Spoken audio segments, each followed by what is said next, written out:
सभामुख महोदय मार्फत म यो सरकारलाई सोध्न चाहन्छु, सुशासन भनेको कस्तो हुन्छ? सुशासन भनेको आस्थाको भरमा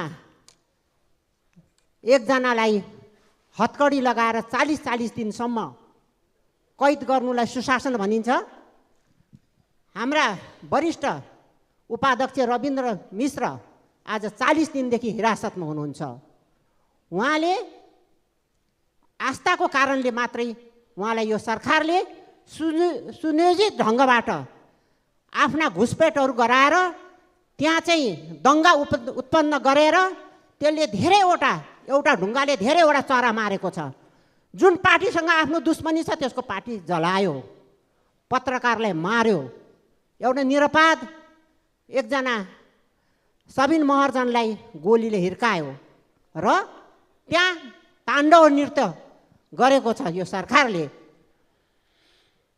त्यसले धेरैवटा कुराहरू त्यसले गर्यो र अहिले आएर प्रधानमन्त्रीको अध्यक्षतामा सुशासन समिति गठन हुन्छ। कस्तो हास्यास्पद हो के सुशासनभित्र एकजना पार्टीको नेतालाई बिना कारण थुन्नु पाइन्छ? रेशम चौधरीलाई के यो सुशासनले थुनेको हो? रविन्द्र मिश्रलाई अहिलेसम्म 40 दिनसम्म हिरासतमा राखेर हतकडी लगाइएको छ। म सभामुख मार्फत म यहाँ भन्न चाहन्छु, यो सभाभित्र पनि यो सदनभित्र धेरैवटा नेताहरू हुनुहुन्छ। राजाका पालामा उहाँहरू बन्दी बनाइएको थियो, कसले हतकडी लगाइएको थियो? मलाई जवाब दिनु चाहियो, मलाई जवाब चाहियो। सभामुख महोदय, उहाँहरूलाई त हतकडी लगाइएको थिएन। हतकडी लगाएर अपमान ढङ्गले यो सदनको 5औं दलको वरिष्ठ नेतालाई थुन्नु पाइन्छ?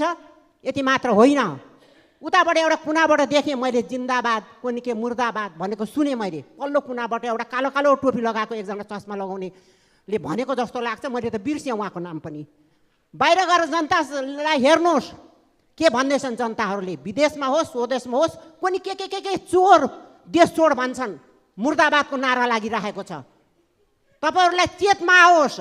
अहिलेसम्म तपाईँहरूलाई चेत खुलेको छैन, कहिले चेत खुल्छ मलाई थाहा छैन। तपाईँहरूलाई चेत खुल्दाखेरि धेरै ढिलो भइ नसकोस्, म शुभकामना दिन चाहन्छु। र अर्को कुरा, हामीहरूले माग गरिरहेका छौँ न्यायिक छानबिन समितिको। न्यायिक छानबिन समिति किन गठन गर्दैन? के दोषी आफै देखिन्छ भनेर न्यायिक छानबिन समिति गठन गर्नु यो सरकार डराएको हो?